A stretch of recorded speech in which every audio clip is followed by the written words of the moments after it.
Во Украина болници се ракетираат и деца гинат. Бегалската криза брои милиони. Патешествија за спас и неизвестност. The main question is human life is more worse than protecting territory. Украина е поделена, сега уште ќе биде поделена. Антикризни мерки, галопирање на дериватите, инфлација што расте, нов буџетски пакет од 400 милиони евра и потрага по нова евробрзница. Како со сивата економија? Сивата економија е таа што во нашата држава ја надминува вредноста од 40%. Новинарството како животен век. Јадранка Костова, добитник на наградата Крсте Петков Мисирков од Сдруженијето на новинари. Добро е истражувачкото новинарство што зема замав и тоа треба да продолжи. Јазик како столб на државност, што представува македонизмот за поколенијата, за генерациите кои доаѓаат, дали ќе го одбранат од натрешните и надворешни негатори. Овој поим не опишува нас, нашето минато, сегашност и иднина, односно во тој термин се вклучени нашиот јазик, култура и чувството за самоопределување. Моџо заздрави за да ја лекува душата. Нема како ќе погодиш така. Ако имаш среќа, добро, ако имаш среќа немаше тука да си, ама ќе фатиш ефтин бензин. Украина во пламен. Реки напатени луѓе заминуваат со татнежите на руските стрелби.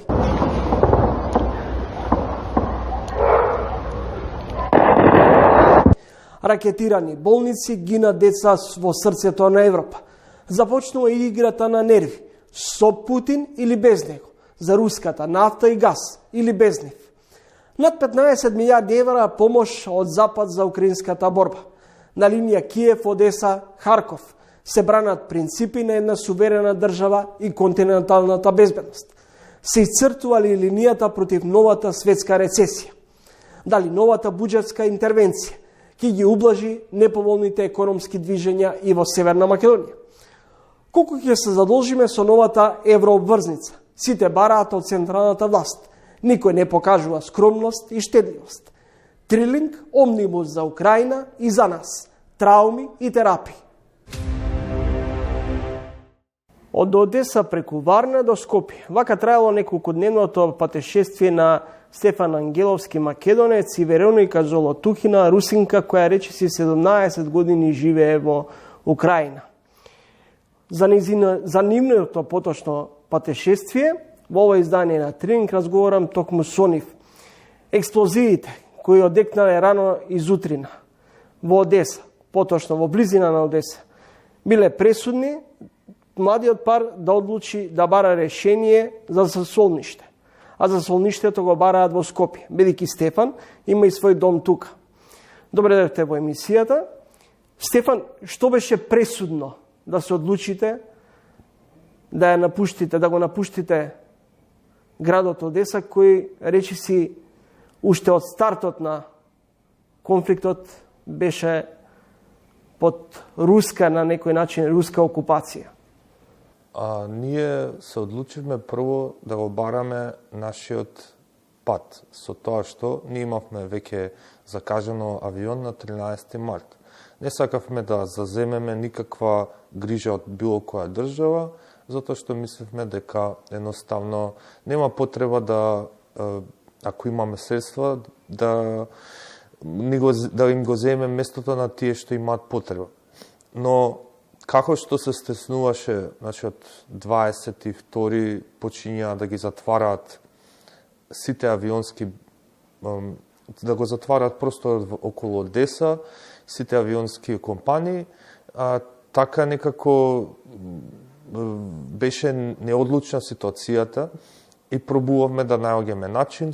Прво пробувавме преку Измаил да стигнеме со воз и на 27 рекоа дека сите граѓани ќе направат воен час. Тоа значи сите граѓани после 7 часот, ако немаат документи, може да бидат убиени на лице место. И видовме некои слики и снимки каде што украинската армија, свесно или несвесно, луѓето што сака да избега, ги апсеше на лице место и имаше инциденти дури каде беа убиени. Мојата црвена тревога беше кога Карсон на 250 километри од Одеса беше нападнат со артилерија и во мојата глава рече мислев дека во мојата глава беше едноставно паметот што е седно, значи што е седно. И тогаш беше единствениот начин беше само преку нашето македонско МНР со помош на бугарскиот конвој. Успевате да пристигнете во главниот град без лични документи. Вие, иако сте русинка, 17 години живеете во Украина и имате право на украински пасош, меѓутоа, поради сплет на околности, не успевате да извадите пасош. Каков е вашиот статус сега во моментот? For me, it was always conflict because half of my family live in Russia, half of my family live in Ukraine, and they always had the opposite views. Yeah. And because of this, I always know that there is propaganda from both sides, but now situation is very worse, even worse than we could imagine. But I never had any problem with Russian documents in Ukraine. I always was speaking Russian language. Of course, I was learning Ukrainian in university. I can speak Ukrainian, but it was never a problem. Вашиот живот од Украина е спакуван во еден куфер и дојдени сте тука се со цел за да се засолните привремено со надеж дека состојбата ќе се смири во Украина. Сте се обратиле до украинската амбасада, сте се обратили до руската амбасада, но таму нема никаков одговор.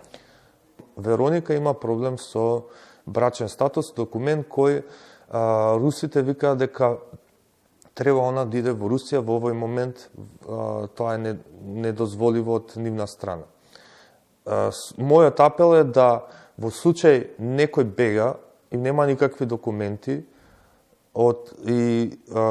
има докази за тоа и ако има само пасош, доволно е да се венча за да добие некаква заштита тука, за да може да работи, да се грижи за самата себе и да не бара донација од никого. Затоа што тоа е најдобриот начин за било кој човек да се храни и да расте како човек и да се чувствува битен во ова општество. Вероника, во 2014 година исто сте биле во Донбас, сте живееле, вашите баба и дедо се таму, но по сугестија на вашите најблиски, сугерирано ви е да го напуштите Донбас. Дали всушност историјата се повторува, речи си 8 години потоа? Yeah, I was living with grandparents when I was in university in Mariupol, in Donetsk region. But when in 2014 this conflict started first time, we didn't know that it will happen again because the situation now is coming back. We need to pack things at night and come in on first bus to escape. In the first situation, it was not so awful like now. My grandparents just wanted me to be safe. That's why they say you can go to Odessa or any other big city far from east of Ukraine because it will be more safe. Mariupol was Ukrainian territory at that time. And now, as for Mariupol, it's occupied and bombed. Now, maybe 4 or 8 days, they don't have electricity, they don't have connections, they don't have water. We don't know what is going on there. We can't call them. Nobody knows what is going on. We even don't know if they're alive, if their building is still not bombed or maybe destroyed. We don't know anything. We just hope that maybe they will find some people who can help them because they are old, they're like 80 years old. Maybe some volunteers will help them. We don't know. We just need to wait because we can't help them. And now when we had to escape from Odessa, and my aunt was living with them and she escaped to Montenegro, we suggested them to move with us when it was not so awful yet. But they say we are old, all our life was here, we don't want to move. But because of their decision, now we don't know if they're alive or no. Сте имале исклучиво само украински пари, гривни, кои во Македонија, поточно во Централната банка, ги нема, односно не се на менувачниците. Како е да се живее сега? Како се финансирате? Значи, јас имам резерви што Едноставно сум ги складирал зашто јас сум и во криптовалутите и со тек на време сум ги складирал.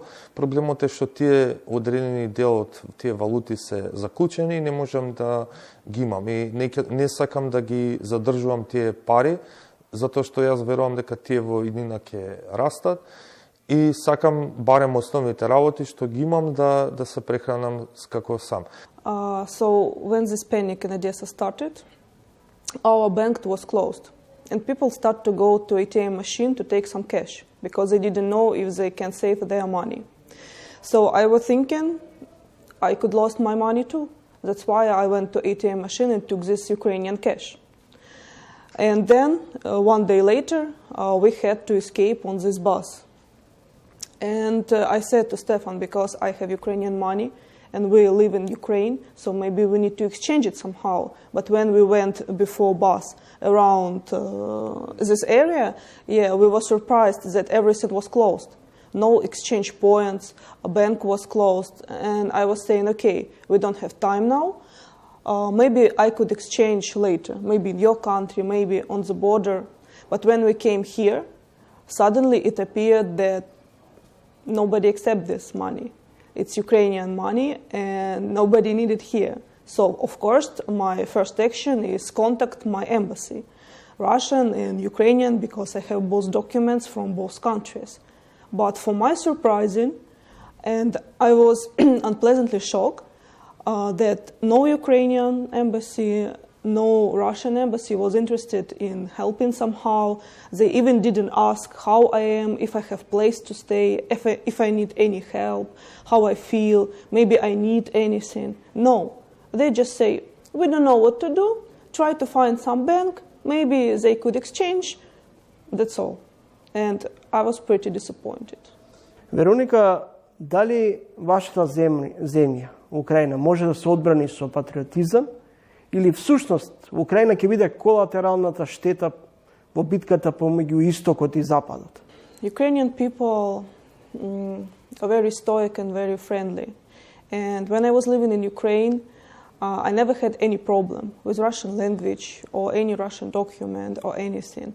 And of course, I understand Ukrainian people who try to defend their land, themselves, their families. But now they need to escape with their kids. And we saw it at the borders. It was very awful. These moms with little kids, with little packs, trying to escape from this awful war. And I understand that Ukraine trying to defend their territory. But now the main question, is human life is more worse than protecting territory?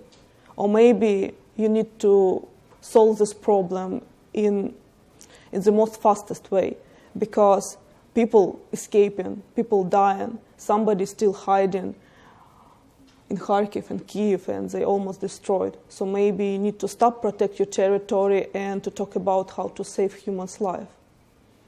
По што Украина се разликува од Русија? По стандардот, по начинот на функционирање?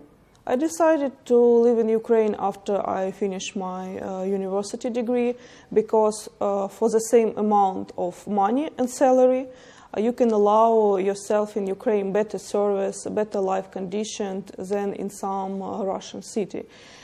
For example, my parents live in Rostov-on-Don region, and for $400 you can't rent anything nice and buy nice food and go to travel or something.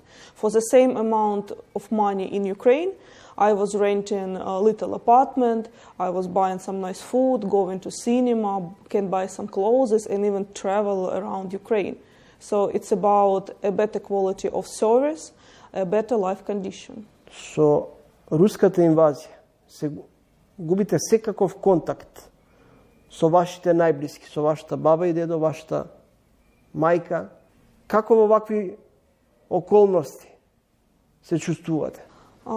It was very hard for me because half of family have pro-Ukrainian views on the situation. My grandparents stuck in Mariupol under bombing and we have no connection. My parents in Russia, and they think that most of the situation is fake. we just need to wait, everything will be okay.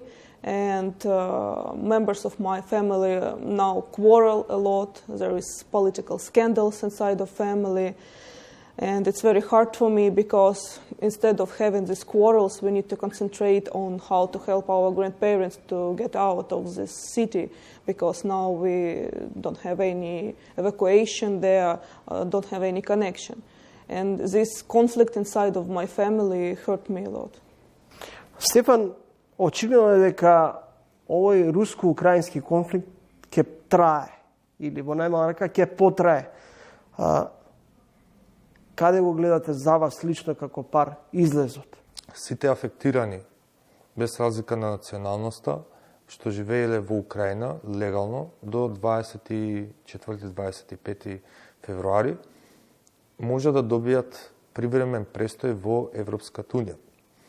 Во случај ништо да не направиме тука, ние имаме луѓе насекаде низ Европа што се спремни да не земат. Споменавте дека имате доволно заштеда, дека работите со криптовалути. Колку овој бизнис во Украина е? Криптовалутите се случи на како да кажам, ја бев толку среќен што го легализира во тој ден и наредниот ден се случи нападот. Украинците се како за мене многу прокапиталистички настроени, иако има многу голема корупција, тие дозволуваат малите и бизниси и криптовалутите да се дел од нивното општество. Мислам за тоа што криптовалутите се како алтернативна на нивната валута, која има висока инфлација и многу има загубено од времето на војната. Именно сега, ако сте вие русин, многу е забрането, значи немате никаков достап до надворешниот свет. Значи немате достап до банка, пример ако сака мајка и да и прати пари, не може. Единствениот начин што функционира во моментот се криптовалутите. Криптовалутите може да се користат и за криминално и може да се користат за добро. Во пример да се спонзорира луѓе во Русија што имаат различно мислење од Путин, што и може да направат револти, и тоа е една од добрите работи што криптовалутите ја нудат, слобода. Прашањето до вас е што е она што ги спојува Русија и Украина, а што е она што ги разделува? At the beginning, a lot of people in Russia and Ukraine has their families on this territory. It was post-Soviet countries, and it was not our wish to have this border between us, because half of families have Ukrainian passports, half of families has Russian passports. A lot of people was visiting their families all the time on vacations, on weekends, and it was like big family before. And situation that happen now is conflict. I truly believe it's only pro-political and propaganda problem, because ordinary people realize that it's really strange and awkward, and it shouldn't be like that. The war is unacceptable. And politics thinks maybe another thing. Maybe there is some interest in territory, maybe it's another interest, but it's not about ordinary people. Ordinary people realize that all is happening now is awful, because we all have relatives in both countries. Зеленски порача, ние се откажуваме од НАТО, членство, само за да се врати мирот во државата. Дали всушност Киев му подала рака на Путин и Кремљ за завршница на овој конфликт? Yeah, but before this, in 90-something, there was another agreement that actually Putin was also signed, that he is not pretending on Ukrainian territory, and he agrees that Ukraine now has territory, and it was Crimea inside of this territory too.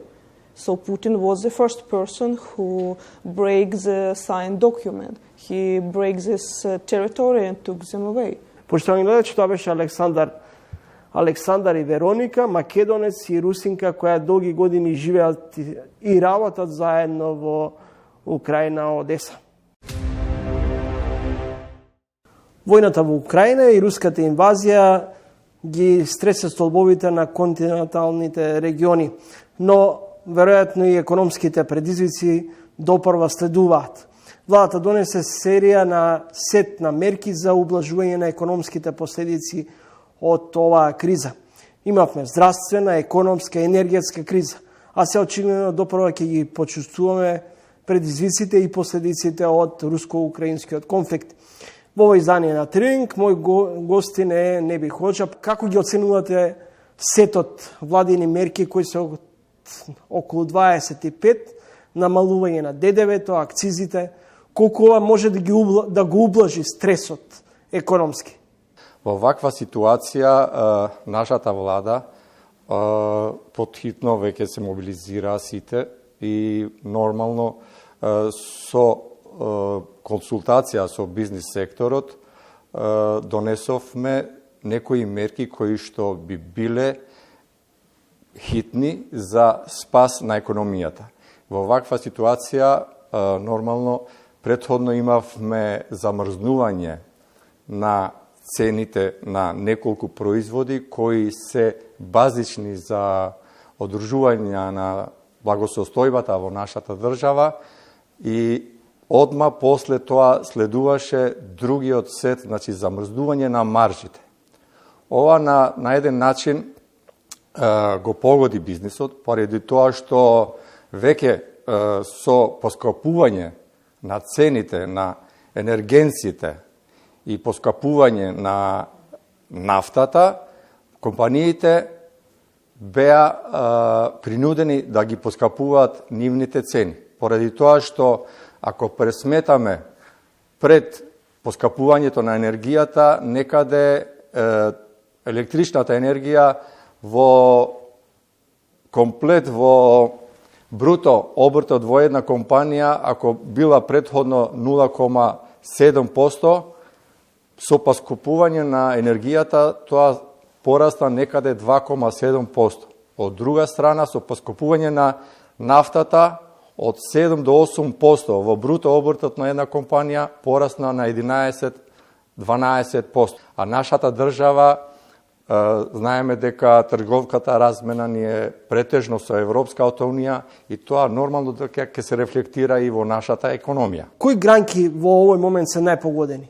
Во делот на прехранбената индустрија и кои се тргуваат и произведуваат базични продукти, како што се брашно, сол, леб и други продукти кои се во листата од 16 производи. Некои од тие продукти кои што беа ограничени, значи како маржи, ги ослободи како што е солта, овошјето и некои други артикли, а од друга страна и бизнисот се најде во ситуација да биде солидаризиран со мерките, каде што за некои продукти, како што е лебот и некои други производи, да ода со нула маржа поради ситуацијата во која се наоѓаме.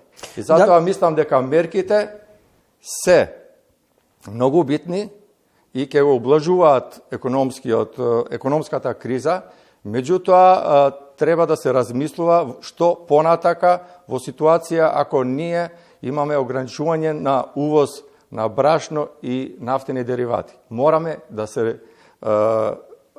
да се размисли, да најдеме алтернативни решенија, нови пазари, да штедиме и да размислиме за алтернативни можности за производство на електрична енергија, како што се соларна, хидро и аероенергија. Колку македонските компании се подготвени да се приспособат на новите услови на функционирање во ваква констелација на случувањата?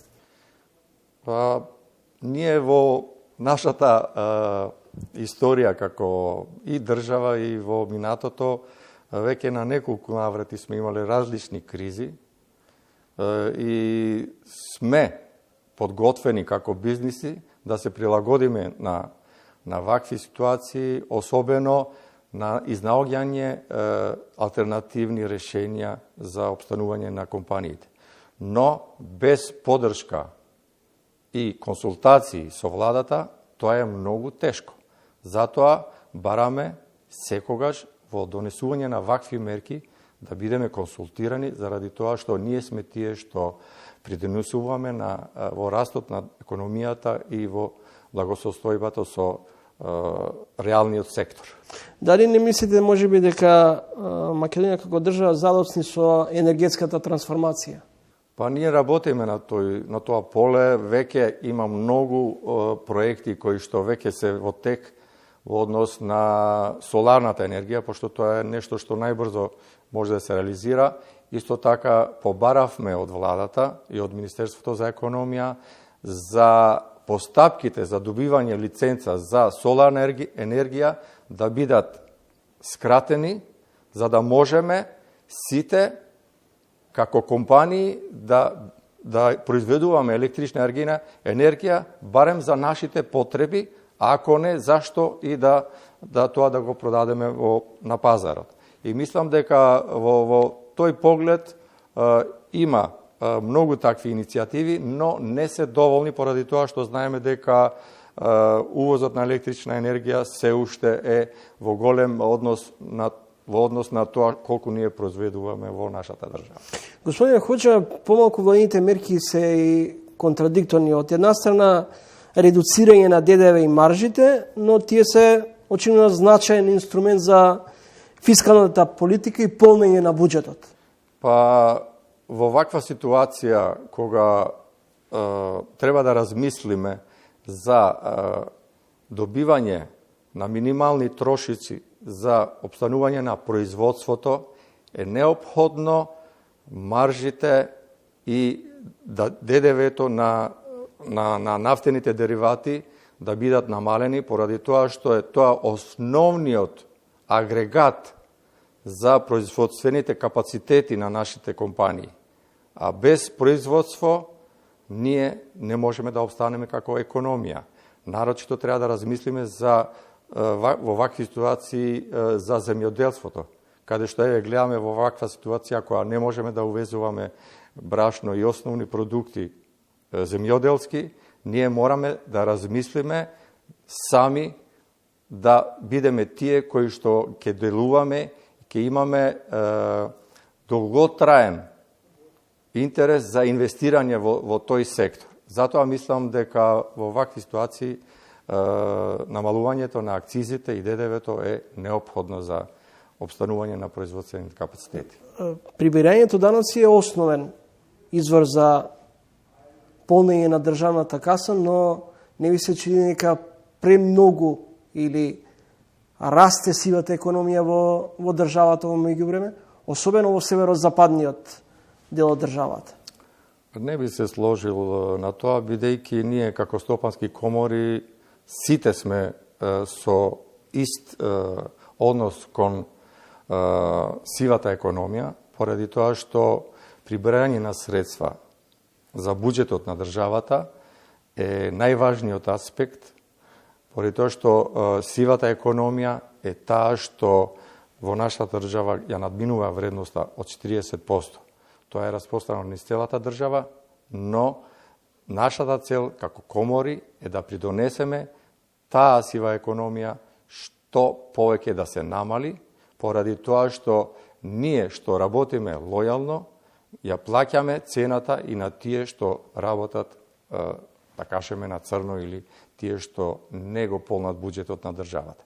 И поради тоа мислиме дека инспекциите, институциите на државата треба да се насочат кон намалување на сивата економија, поддршка на реалниот и лојалниот бизнис, за да можеме сите заедно да придонесеме кон развојот и полнењето на буџетот во државата. Дали може би треба да се насочиме во овој период на штедливост? Владата постојано сугерира, апелира граѓаните да штедат, да не се луксузираме на некој начин, а при тоа не погледнуваат во сопствениот двор. Штедењето во ваква ситуација е клучно, почнувајќи од владиниот сектор, значи тие први треба да бидат како пример, а потоа сите граѓани и компании да се солидаризираат со кризава, поради тоа што ако не можеме да го зголемиме обртот, да најдеме нови пазари, нови алтернативни решења, тогаш мораме и принудени сме да заштедиме во секој поглед, за да ја надминеме оваа ситуација во која што се наоѓаме. Не бих ходжа сега ве прашувам како бизнисмен. На светските берзи расте цената на никелот, расте цената на златото. Работите со бизнис со злато. Пред да влеземе во студиото рековте многу сум погоден од оваа криза. Секогаш кога има светски кризи, сите субјекти и индивидуалци и компании големи во светскиот синџир, тие очигледно кога немаат предвидливост што и каде да инвестираат поради неизвестноста во која се наоѓаат, сите изнаоѓаат решение да инвестираат во нешто што е стабилно, во нешто што не може да се произведува вештачки, а тоа е златото. Нешто што обстанува и во секакви, да не кажам и нуклеарна катастрофа, значи златото е нешто што е најсигурно и најбезбедно. Затоа и сите држави и политичари и политики на држави, значи алудираат да имат резерви во злато за такви несакани моменти кога светот се наоѓа. И мислам дека златото во ова време е веќе за само во период од 2 недели од кога се случи војната криза во Украина, скокна скоро 20%. На крајот премиерот Ковачевски денове беше гостин на телевизија 24 и најави дека и натаму ќе има раст на цената на нафтата. Очекувате да навлеземе повторно во нов енергетски па и енергетски нафтена криза? Ние апелираме до владата, пошто цената не зависи од владата, тоа е светска цена на берзата, и апелираме до владата доколку се во состојба да обезбедуваат што повеќе резерви, ако имат можност каде да го складираат, поради тоа што треба да бидеме спремни за секакви сценарија, значи да бидеме спремни за среднорочни кризи и за долгорочни кризи. Па затоа во ваква ситуација, ако не можат да обезбедат количини, тогаш да внимаваат да субвенционираат цени или акцизи да намалат во сектори каде што се неопходни за економијата и за граѓаните во државата. Ви благодарам за гостувањето во емисијата. Благодарам и на вас. Почитувани гледачи, тоа беше Неби Ходжа, претседател на Стопанската комора на Северозападна Македонија. Доделени годишните новинарски награди. Добитници се Сонја Колевска-Делевска за истражувачко новинарство, Убавка Јаневска и Даниела Саздова за теми од локалните среди. Јадранка Костова со својот новинарски капитал е лауреат за животно дело и опус. Уредник и водител на култни ТВ емисии во неколку телевизии. Хроничар на сите транзиции и кризи на патот на македонската транзиција. Речиси 2 децении е дел од фокусовата критичка лабораторија, што е основа и ја остави Никола Младенов. Господја Костова, најпрво честитки за наградата. Никола Младенов остави аманет. Колку чини слободата, колку денеска чини слободата. А ако бевте со Никола Младенов, можеби најгласните критичари на секоја власт. Да. Колку чини слободата, чини, видовме. По многу примери. Никола го осети. Тоа беше еден од да ги наречам хорор периоди, кога фокус стартуваше покрај неделникот и со дневен фокус, како што велеше он, дневна доза на критика. Не е целта критиката колку да се критикува некој. Поентата е дека тој што има моќта и власта, тој забегува, власта расипува. И вие треба да бидете некаков коректив, да влијаете на јавното мислење. Тоа е поентата. И се сеќавам кога 98 или СДС и Бранко Црвенковски ги загубија изборите, дојде Љупчо Георгиевски со Пурковски, од првото составување на владата, Никола излезе насловната на Фокус беше кој ти ја состави оваа влада војвото, со такви критики за кадровскиот состав. И тоа шок предизвикува кај луѓево, затоа што тие сметаат, нели вие сега ќе си бидете со тоа што го зборува опозицијата, вие ќе го повторувате. Тоа се случи откако падна владата на Груевски после колку 12 години. И добар дел очекува дека, нели, вие сега сте вечно се што ќе прави владата на СДСМ, вие ќе бидете, ќе го афирмирате и само ќе климате со глава. Значи, поентата ми е, мисијата на медиумот, на новинарите, ја не оспорувам, може некој да биде наклонет на една или на втора страна, но вистината е пред се. Интересот на јавноста и на општеството и за државата е да оди напред, доколку тој што е на власт се плаши од, нели, јавното раскринкување на одредени скандали. Колку македонските медиуми, па и ние самите како новинари сме отпорни на притисоци? Колку денес македонското новинарство може да се нарече како професионално и објективно? Значи, јас сум работела во еден медиум во кој собственикот имаше список од 30 на компании кои не смеат да се пипнат во негативен контекст, затоа што нели соработува со нив и затоа што се огласуваат.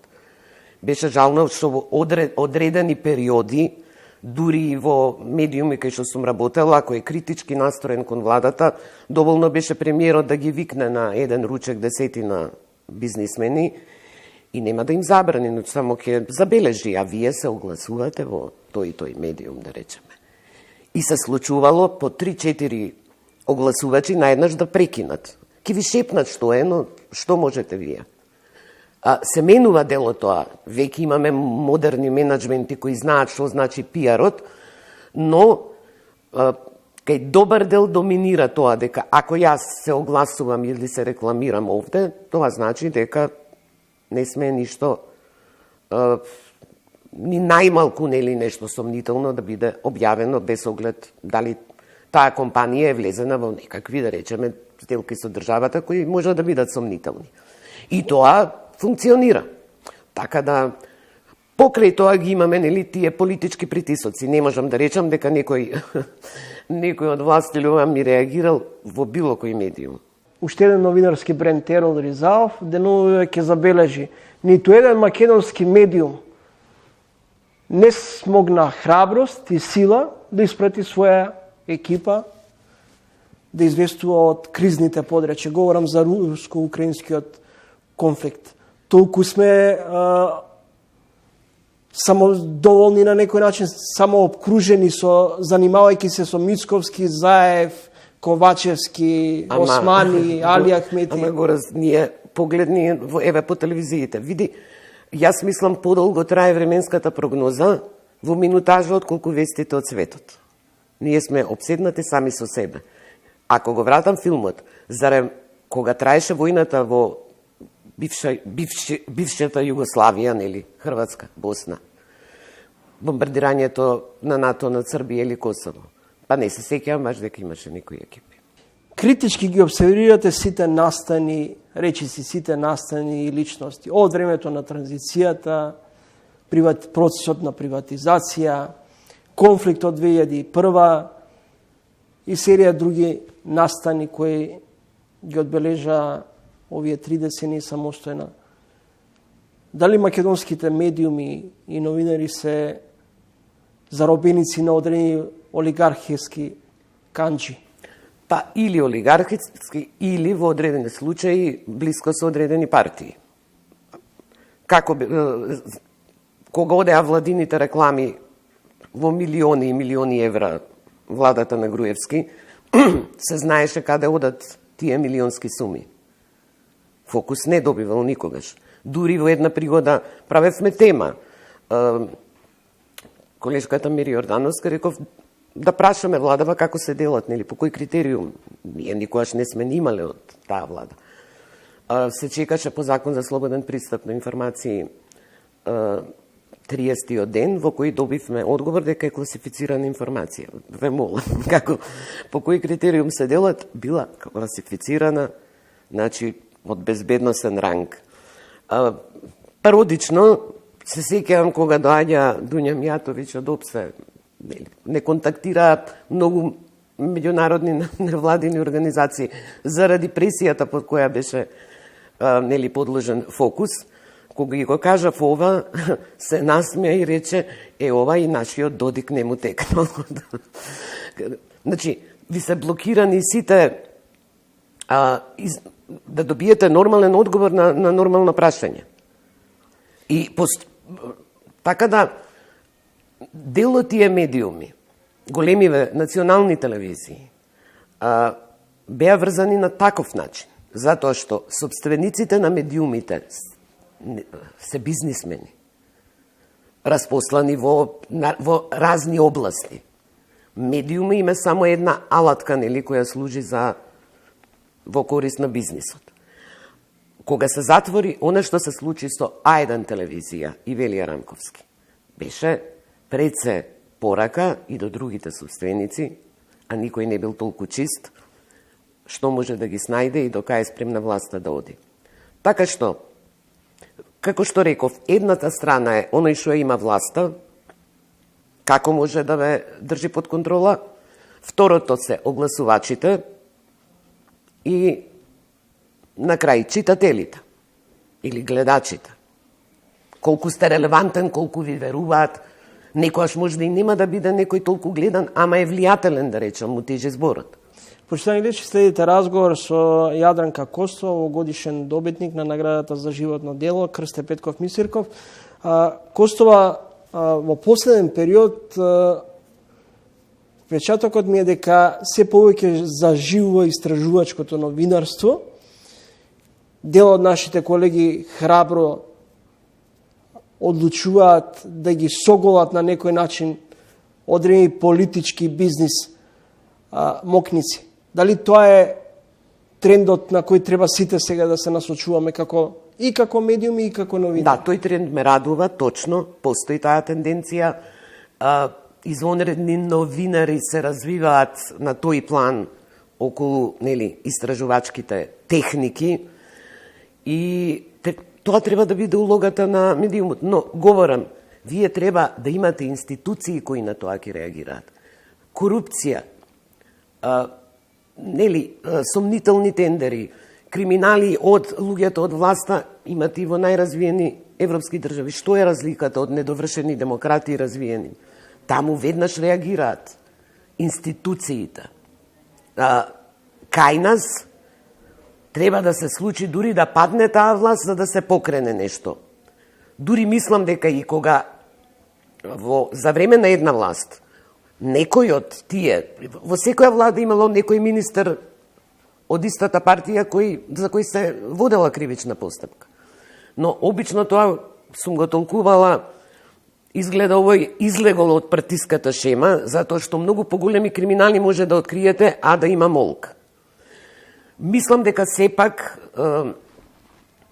нешто многу малку се менува околу тој институционален одговор, но има некои ситни промени, но добро е истражувачкото новинарство што зема замав и тоа треба да продолжи. Ке ве вовлечам при крајот од разговорот малце околу политичко-економските предизвици. Се соочуваме со нова економска криза како последица на руско-украинскиот конфликт. Задоцнети мерки, популистички потези? Како што доцневме со вакцините, гледам дека и ке се согласам со оно што од опозицијата го рекоа. Ако ние сме имале од пред неколку месеци информации што се подготвува во Украина, мислам дека требало да се реагира порано. Да не се... Инаку целиот свет ги чувствува последиците. И најразвиените земји.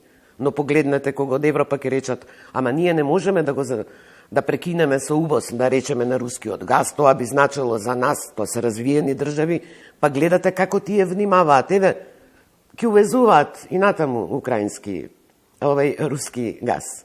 А ние предничиме веднаш да се приклониме до сите мерки што нели Западот и развиени држави ги презимаат. Иако и тие држави многу побогати знаат да калкулираат. За вас очекувано, ненадејно и експресно повлекување Зоран Заев од премиерската позиција, или може би странците му дошепнаа време е да се повлечеш, влеговме во трагата на некакви нелегални трансакции. Да, има такви некакви теории објаснувања кои не можете да ги подкрепите сега. Ако сте професионален новинар, јас го нарекувам тоа новинарство, ми кажа еден човек. Еве, колку да ви е сериозен изборот, како тоа ќе го подкрепите? Да, имаше одредени скандали што навистина имаат и меѓународна димензија, дека некои работи и оваа влада видовме како котираше на рангирањето за корупција. Да, сега и самиот Заев се навлече, како да кажам, не е сега ничим изазvan, самиот каже, еко ги правевме математиките за град Скопје, првиот круг. Значи самиот кажа, ако мислеше со тоа дека ќе мотивира, дека ако Скопје го изгубат, ќе се повлечат. А математиките говореа дека ќе го изгубат Скопје. Сега, дали мислеше дека со тоа ќе влие да донесе повеќе гласови, не знам. Веројатно некој му давал лажна надеж или го удира по рамо дека добро е шеф етере. Но види, но тоа се окей гестови и да се повлечеш кога си, затоа што мислам во нарангирање за економист, нели, од хибриден режим скокнавме нешто, демократија со пречки, нели како.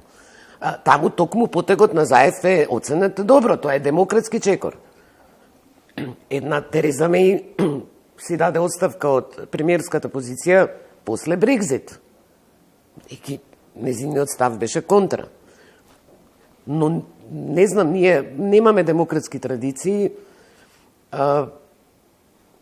треба да се научат, или не мора Брисел, како велат они, кам шикарот да ни наредува.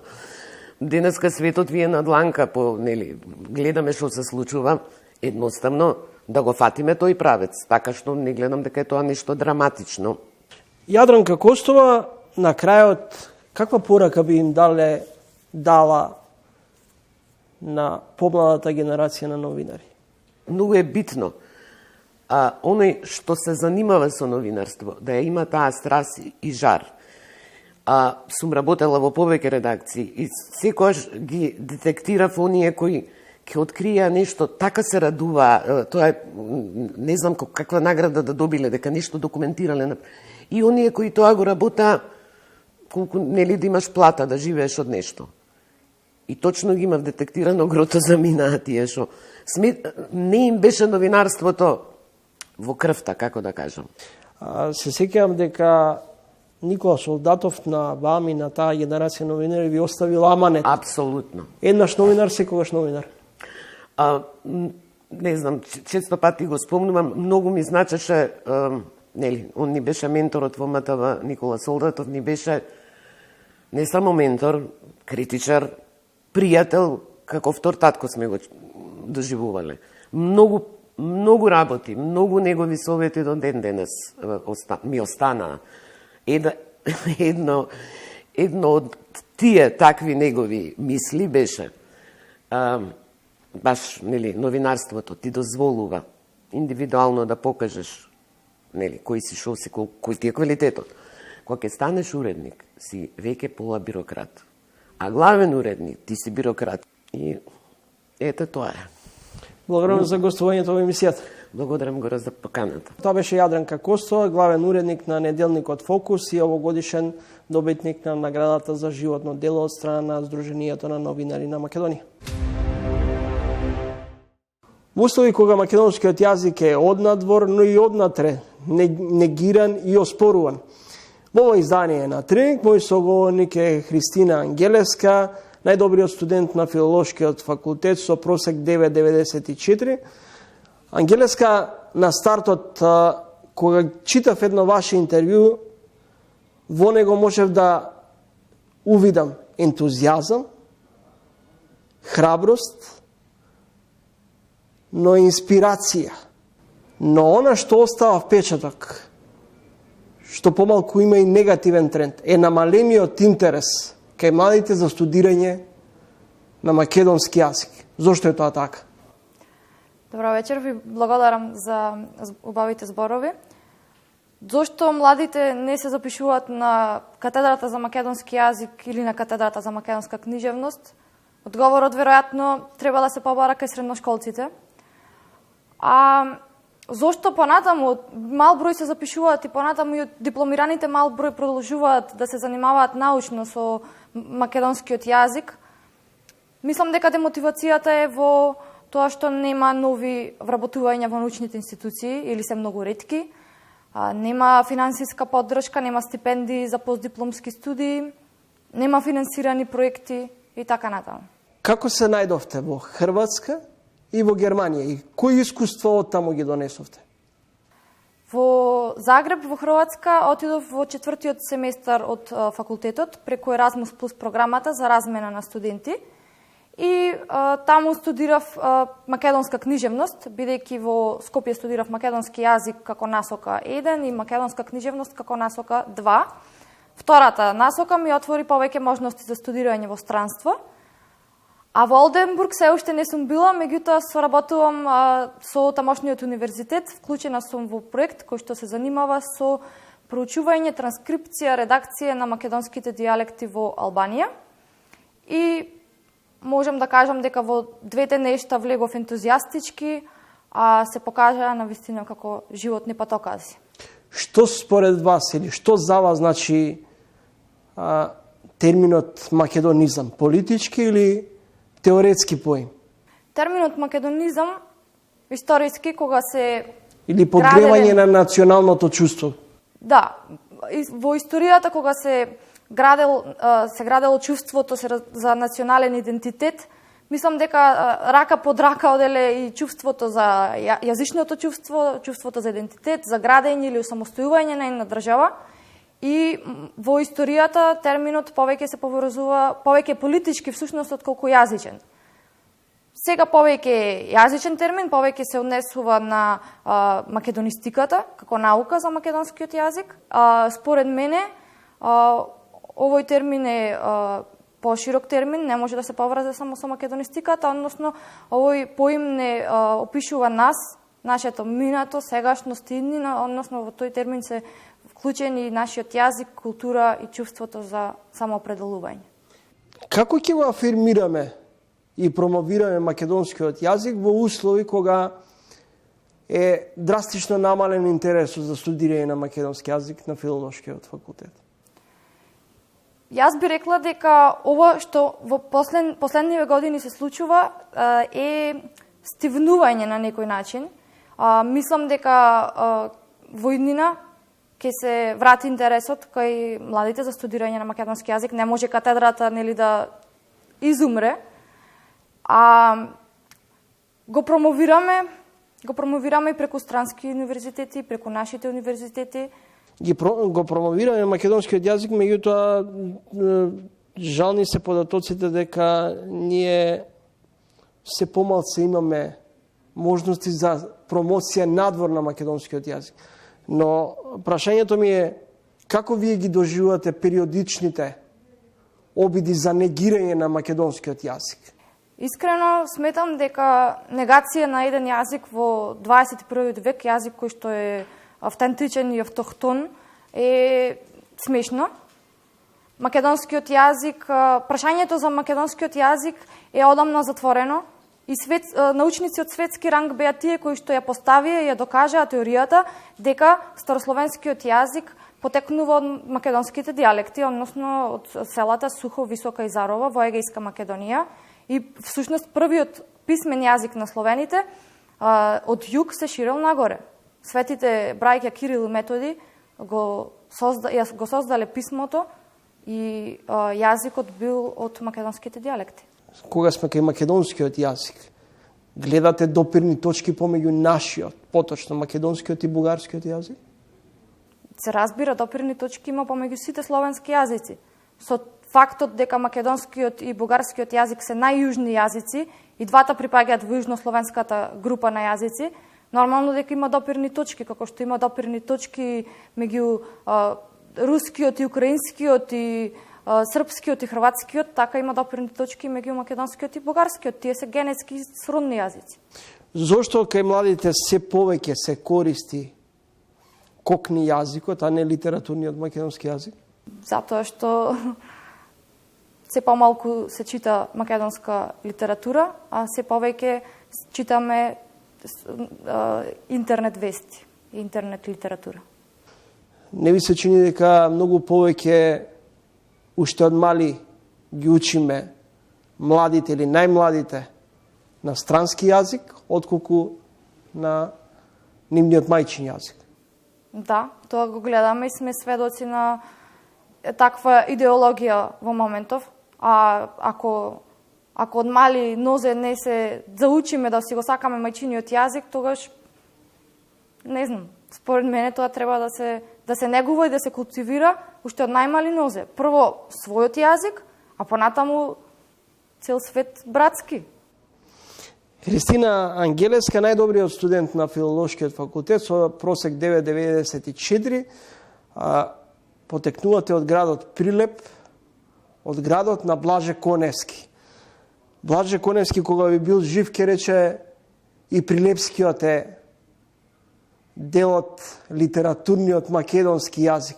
Да, би сакала да кажам дека уште во македонистиката има едно традиционално размислување, да речем, дека секогаш треба да се надоврзуваме и да ја надополнуваме работата на нашите претходници. Па така во Крсте Петков Мисирков уште во 1903 ги постави темелите, трите принципи за официализирање на македонскиот јазик. Меѓутоа, тоа дојде од прилика 40 години. На истите принципи, односно еден од тие принципи е дека македонскиот јазик треба да се збогатува од сите дијалекти. Вториот е дека правописот треба да биде фонетски и третиот принцип дека стандардниот македонски јазик треба да се движи на линијата Велес, Прилеп, Битола и Охрид како најголеми културни центри. Кога Блаже Коневски одредени политички субјекти го нарекува џуџето од небрегово, дали тоа всушност значеше и негирање на македонскиот јазик? Јас сметам дека треба да оставиме за секој човек делото негово да покаже, дека ние можеме за некого да кажеме најубави и најлоши, најгрди работи, а тоа сепак да не значи ништо за личноста. Така што мислам дека редењето на некакви епитети навистина не е важно. Важно е тоа што го правиме. Ви благодарам за гостувањето во емисијата. Ви благодарам за поканата. Почитувани гледачи, тоа беше Христина Ангелевска, најдобриот студент на филолошкиот факултет во УКИ. Добро вечер на сите. Иако ме немаше минатата недела, еве сум пак на вашите мали екрани, големи екрани, средни екрани, лаптопи, таблети, мобилни телефони или не знам, шпоред на дрва, ако гледате, тоа сака и част. Значи нема простор за паника, како што вели владата, да видиме дали има ова недела простор за паника или нема простор за паника. Ево, нема простор за паника. И, например, во Дебар мало нема стварно простор за паника, пошто сите ги продадоја куќите, па ево зграда, па стан за ќерката, стан за синот, едно продавниче нити јаде, нити пие, некој ден ќе капне некој динар и нормално дека нема простор за паника. Таму нема, да. Например, Јово Маријово огромен простор за паника, кај што можеме цела Македонија да се собериме и да паничиме слободно. На здрав, на чист воздух, паниката појако да удира.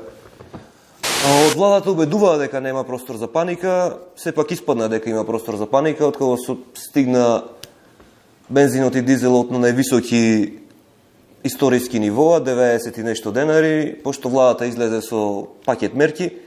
Се случува порасти на цената на, особено на дизелот, бидејќи ние ги гледаме котациите на дизелот и на бензините, како посебни котации, имавме незапамтено зголемување некаде по $100 на ден. Мислам се цената ќе се одредува секој ден, па тоа ти е турање бензин како лотарија. Денес може да е 90, утре може да е 120, после тоа 60. Нема, како ќе погодиш така. Ако имаш среќа, Добро, ако имаш среќа, немаше тука да си, ама ќе фатиш ефтин бензин. Ние имаме непречено снабдување со нафта и нафтени деривати, бидејќи се снабдуваме преку пристаништата од Грција. Има исто така криза со брашното, што не е некоја криза, пошто брашното е штетно за јадење, се дебеле, иди лето, треба да не одите нигде на одмор, ама пак да сте слаби. Значи, и то не е некоја криза, нема лоше зеленчук, нема зелка, нема моркови, ама добро нешто, зајаци, јадете месо, месо. А овие од влада како немат криза. Јадат црни, јадат рамстек, бифтек, со то ќе залијат со виски, со вино. Дали за нив има, дали се пожалиле некој пат тешко ние, киселини имаме, да, стомакот ме боли, тесна ми облека да треба ново да никој пат нема речено. Само вие ќе се жалите.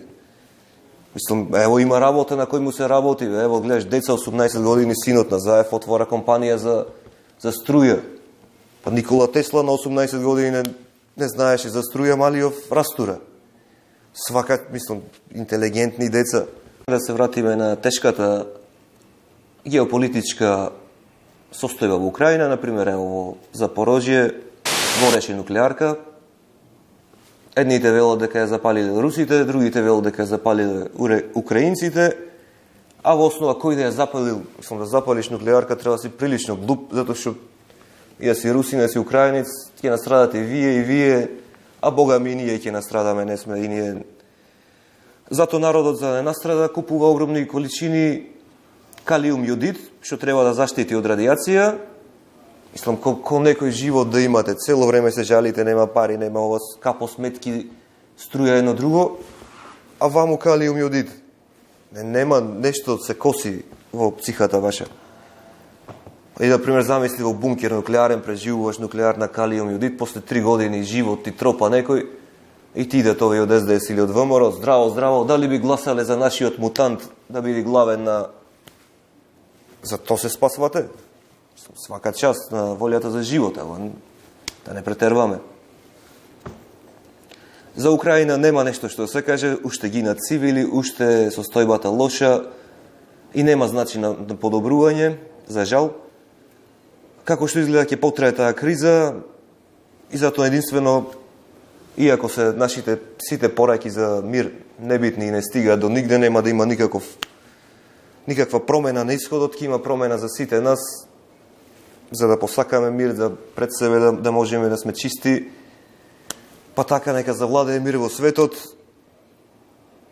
не само во Украина, туку и во Сомалија, во Јемен и секаде каде што се страда и каде што гинат недолжни од бомби и од куршуми. Тоа беше како обраќање на мис свет, сакам мир во светот, ама добро, не е битно, сите сакаме мир во светот. И кризата да помине, добро, нормално. И пари, да. Добро, и поуба работа сакаме. Нема везе беше, сакаме мир во светот, сакаме. Тоа беше тоа за оваа недела. Се гледаме наредно од некој нуклеарен бункер, или не се гледаме. Клајте по едно кафе ако имате, ако немате, и вода ќе помини, дури има вода. Неконтаминирана.